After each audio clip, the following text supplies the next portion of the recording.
Bonjour à tous, bienvenue sur Géopolitique Profonde, Actu, GPTV Actu.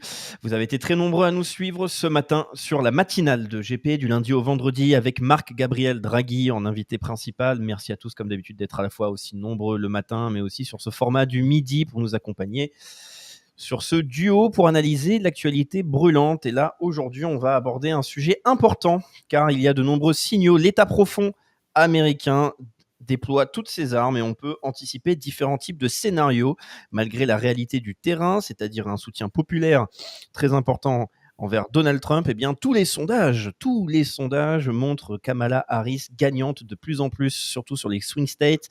Un sondage du New York Times qui est apparu hier montre que 3 nouveaux États clés penchent en la faveur de Kamala Harris, malgré toutes les images que l'on peut voir, c'est-à-dire le même phénomène que Joe Biden, c'est-à-dire des rassemblements vides, des rassemblements modifiés par l'intelligence artificielle pour faire croire à une foule. Eh bien, le pouvoir nous le dit, l'État profond nous le dit, c'est Kamala Harris. Le choix évident, comme disaient en une les journaux français, l'évidence Kamala Harris. On va pouvoir analyser tout ça. Je suis en compagnie, bien évidemment, de Nicolas Stocker. Bonjour Nicolas.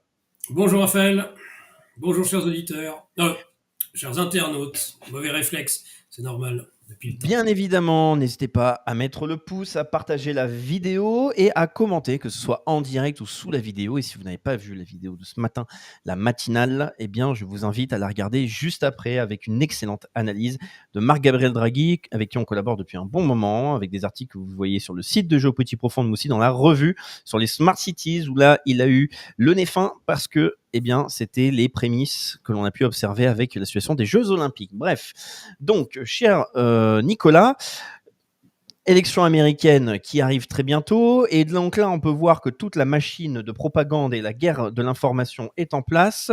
Malgré l'interview entre Donald Trump et Elon Musk qui a cumulé plus de 1 milliard de vues, on a pu voir justement cette mobilisation générale des médias mainstream, à la fois américains mais aussi français, pour tenter de diaboliser jusqu'au bout eh bien, ces deux personnages qui semblent quand même récolter énormément de soutien populaire. On nous présente donc Kamala Harris comme évidemment la personne qui est en train de montrer le nouvel espoir, la personne qui remplace parfaitement, mais parfaitement, Joe Biden. Joe Biden qui était faible sur tous les sondages. Joe Biden qui avait aussi déclaré lors d'une récente interview que c'est son équipe avec Nancy Pelosi et le clan Obama qui l'ont écarté contre son gré de la course. Mais donc tout d'abord, que penses-tu de cette situation au niveau de l'opinion, au niveau des sondages? Quant à Kamala Harris, c'est le fait que plus les jours passent et plus elle semble gagner tous les États. Alors, on va faire, si tu veux bien, on va faire ce live en deux parties. Dans la première partie, on va considérer que Kamala Harris, le système politico-médiatique, l'État profond américain triche. Deuxième partie, on va considérer que l'État profond, le système politico-médiatique et Kamala Harris triche énormément. C'est comme l'éléphant, il trompe énormément. Est-ce qu'il trompe énormément? Est-ce qu'il trompe tout court? On va partir sur une tricherie habituelle. De toute façon, les élections américaines, ce n'est pas la première fois, ils trichent tout le temps. Ils trichent tout le temps. Même ce bon Kennedy avait perdu l'élection face à Nixon, la première élection. Et d'ailleurs, parce qu'il avait une mafia, il avait un certain nombre d'éléments avec lui. Il mal lui en a pris d'ailleurs parce qu'il fut assassiné 3 ans après. Et on avait dit à Nixon, qui quand même était pas très content qu'on lui ait volé l'élection, il dit t'inquiète pas, la prochaine fois ce sera toi. Et Nixon, qui était un filou, avait accepté. Mais comme il n'aimait pas Nixon, comme l'État profond était déjà avec Johnson passé sur les néocons, sur ce néoconservatisme, l'impérialisme du bien qui débutait, dès qu'ils ont pu, ils ont tenu parole, ils l'ont permis de se faire élire après Johnson, mais dans un second temps, ils l'ont éliminé avec le Watergate. Parce que finalement, on parle beaucoup de Kissinger dans certains milieux complotistes, comme quoi il serait la bête immonde ou un suppôt de la bête immonde, mais en réalité, moi, j'ai jamais été totalement convaincu par cette thèse. Je pense que Kissinger avait un certain sens des intérêts de l'Amérique, qui ne sont pas les nôtres, encore une fois, qui ne sont surtout pas les nôtres, mais qui étaient ceux... Alors que l'État profond américain actuellement, et les néocons, je suis même pas persuadé, on l'a vu au Vietnam et on le voit encore aujourd'hui avec l'Ukraine, ou avec la Chine, j'ai pas l'impression qu'ils aillent dans l'intérêt de l'Amérique, ils vont dans un intérêt d'un système mondialiste, et c'est deux choses différentes. Donc, La tricherie, de toute façon, c'est une habitude des élections américaines. Ils trichent tout le temps, tout le temps, tout le temps. Il y a eu les histoires aussi avec le fils Bush, la Floride, puisque le frère était a retenu les résultats. Bon, enfin, il y avait eu du patouillage qui lui a permis de gagner. Donc il y a, et puis de toute façon, à chaque élection, ils se plaignent, ils ne sont pas d'accord, ils disent que c'est une tricherie. Et ça a été une tricherie manifeste, mais peut-être une très grosse tricherie avec Trump en 2020, mais ils avaient à ce moment-là pu bénéficier de la crise sanitaire et on va voir ce qu'il en est cette fois-ci. Donc ils avaient triché énormément, pas seulement triché énormément. Donc imaginons, première hypothèse, qu'ils trichent seulement modérément, comme ils trichent tout le temps. Dans ce cas-là, comment comprendre ce qui est en train de se passer?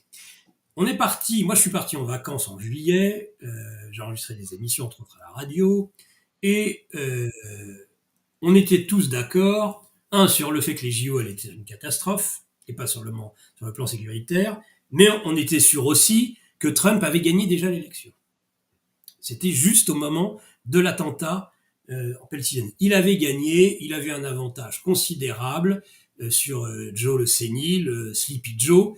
C'était fini, cette élection était pliée. Et pareillement, concernant les JO, ça allait être une catastrophe. C'en a été une d'ailleurs. Mais je dirais la communication l'a emporté sur les JO. Et là, on voit la force de la communication depuis le changement de cheval entre Biden et Harris. Est-ce que le système politico-médiatique peut faire aux États-Unis la même chose que ce qu'il a fait en France entre les élections européennes et les élections législatives? Est-ce possible? Est-ce possible? Parce que ça sera un petit peu la même chose. C'est-à-dire, élection européenne, on a l'impression que le dégagisme, on veut tous les dégager, Macron le premier, il y a une colère populaire, mais on veut tous les dégager. Donc, le meilleur moyen de tous les dégager, c'est de voter Rassemblement national. Et puis, on a vu le décalage. Alors, certains ont subodoré des triches, que l'on triche énormément, mais en tout cas, il y a eu une triche, je dirais, médiatique de communication où un narratif, à nouveau, la quinzaine de la haine, halte au fascisme, en finir avec le bruit des bottes, et à nouveau, ça a marché de façon assez sidérante, où finalement les gens et ce n'est pas tant les gens qui votaient RN qui ont arrêté de voter RN, c'est qu'ils ont réussi à mobiliser le ventre mou. Et là, ça sera pareil avec les États-Unis dans ce cas de figure, parce que Trump ne perd rien en termes de votants. Il y a toujours un engouement populaire aux États-Unis pour Trump. Le sujet n'est pas là. Le sujet, est-ce que les démocrates sont capables de faire le plein de leur voix et élargir même dans les swing states pour gagner? On sait en plus qu'il y a une élection très particulière où on peut être majoritaire dans le pays et puis perdre une élection parce qu'on n'est pas bon dans les swing states. Et donc actuellement, tu fais part en effet d'inquiétude pour le camp Trump et le camp républicain sur un certain nombre de swing states qui seraient en train de basculer. Donc est-ce que la seule communication politique, parce qu'on est, comme tu le dis, dans la pure communication, même dans l'intelligence artificielle, on utilise l'intelligence artificielle maintenant dans les élections américaines, c'est l'avenir. C'est une catastrophe, mais c'est l'avenir. Est-ce que tout ça, le fait d'avoir tous les médias avec soi, le fait de tronquer la réalité, de ne pas poser, les journalistes ne posent pas les bonnes questions. Comment a-t-on pu accepter, et comment Kamala Harris et son entourage, qui fréquentaient au jour le jour Biden, ont-ils pu accepter un homme d'une telle degré de sénilité? N'importe quelle démocratie adulte, ces gens étaient balayés. Il y avait même certainement une procédure d'empêchement et tous ceux qui travaillaient autour de Biden, leur carrière politique était terminée dans quelque chose qui est sain, dans quelque chose où on est responsable. Et quand on fait une erreur aussi grossière ou qu'on ment au peuple, c'est-à-dire là aux Américains, c'est fini. La carrière, elle est terminée. C'est évident. Donc, est-ce qu'ils ont réussi? Et comme Macron, finalement, dont la claque aux européennes, aurait dû mettre fin à sa carrière politique. Eh bien, le fait que les médias et que la bulle médiatique puisse à elle seule renverser la situation, là, nous sommes à la veille du congrès de Chicago, qui va permettre de donner l'investiture à Kamala Harris. Kamala Harris, dont on rappelle qu'elle est une vice-présidente qui avait fait 0 lorsqu'elle s'était présentée aux primaires il y a 4 ans pour les démocrates, qui là va être investie alors qu'elle n'a même pas fait campagne puisque c'est Biden qui en était le candidat, est-ce que ça peut faire un président des États-Unis d'Amérique? Si c'est le cas, ça veut dire qu'en effet, c'est comme la communication sur les JO, on réussit à transformer de la merde en de l'or, mais évidemment, c'est l'or du diable. Ce n'est pas le plomb des alchimistes qu'on transforme en or, c'est l'or du diable, c'est de la merde. Donc peut-on faire élire de la merde? C'est la question. Est-ce que la communication y suffira? Absolument, je pense que c'est un très bon point, un très bon résumé qui vient d'être fait. J'aimerais que l'on puisse se concentrer sur les différents, types d'outils et d'armes qui sont préparés par le donc ce qu'on peut appeler directement donc l'équipe démocrate, mais ce qui représente aussi derrière donc, tout l'État profond et toute cette machine de propagande et de manipulation. On a parlé évidemment du fait de travailler sur l'opinion publique avec les fameux sondages, hein, qui peuvent être intégralement manipulés pour conditionner une population. On a aussi évidemment maintenant le travail, qui a été donc clairement détecté avec l'intelligence artificielle pour faire croire à un énorme soutien populaire à de grands rassemblements lors de meetings absolument vides de Kamala Harris. Mais on a aussi évidemment d'autres points, c'est-à-dire que l'éventail est plutôt large, c'est-à-dire d'armes et d'outils de l'État profond. On a aussi évidemment la problématique du vote électronique, mais pas que le vote électronique, sachant que le vote électronique va concerner les citoyens américains qui vont voter légalement, mais on a aussi ce qui avait été dénoncé par Donald Trump et Elon Musk lors de leur échange sur X, eh bien, c'est la problématique des immigrants, des migrants illégaux qui pourraient potentiellement avoir le droit de vote dans certains États. Donc, avec cette situation-là, on a aussi en plus une nouvelle ambiance qui est en train de se créer. Vous avez pu le voir aussi en France, en Europe. On a parlé évidemment d'un cas en Suède qui vient d'apparaître, de monkeypox. Gabriel Attal a expliqué qu'il fallait donc monter l'alerte aussi à un niveau maximal, ce qu'a fait aussi l'OMS. Est-ce que, parmi tous ces éléments, j'aimerais que là on puisse se concentrer un par un. Commençons déjà par le côté monkeypox. Est-ce que donc une potentielle crise sanitaire a vraiment une chance d'apparaître déjà, selon toi, Nicolas? Alors, ça, j'avoue que je ne suis ni médecin, euh, ni scientifique, ni docteur en microbiologie ou je ne sais quoi encore. Et donc, évidemment, je ne suis pas en mesure de répondre précisément à cela, même si, après tout, on peut se dire que certains même sur le virus qui nous a occupés précédemment prétendent qu'il n'existait même pas. Bon. Moi, j'ai pas de.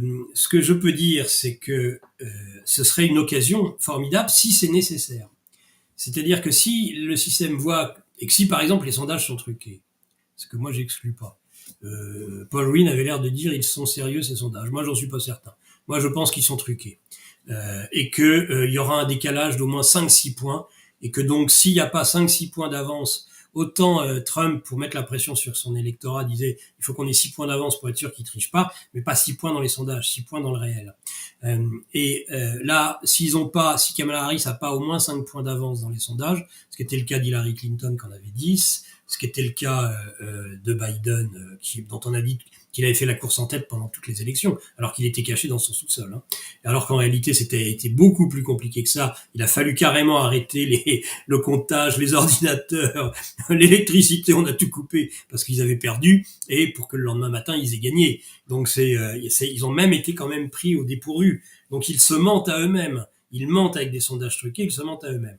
Alors, si c'est le cas, alors à ce moment-là, la com et la petite tricherie ordinaire ne suffira pas. On bourra un peu les urnes à droite à gauche, mais ça ne suffira pas. Donc, est-ce que dans ce cas-là, la crise sanitaire, c'est pas l'opportunité absolue pour le vote par correspondance généralisé, le vote électronique pas généralisé, ils pourront pas, mais pas loin. L'identité numérique, c'est il se lance, vous voyez pousser des ailes là. Moussa Darmanin, Macron et tout, ils auraient aimé déjà nous faire un peu d'identité numérique, mais c'est pas eux, c'est le maître qui fera la première élection comme ça.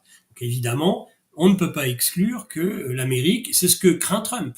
Il dit ils vont m'inventer une nouvelle pandémie pour me saper comme ils l'ont fait en 2020, et là ce sera un truc encore plus ridicule qu'en 2020, mais qui pourrait en effet provoquer des mesures exceptionnelles.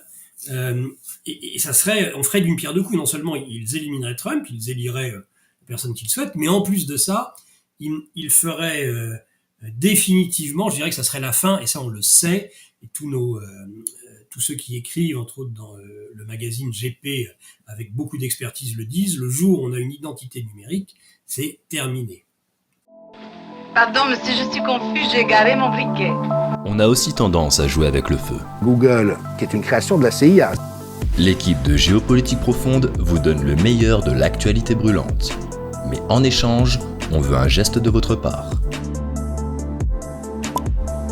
Merci de ce geste d'amour, on vous le rendra. Ravi.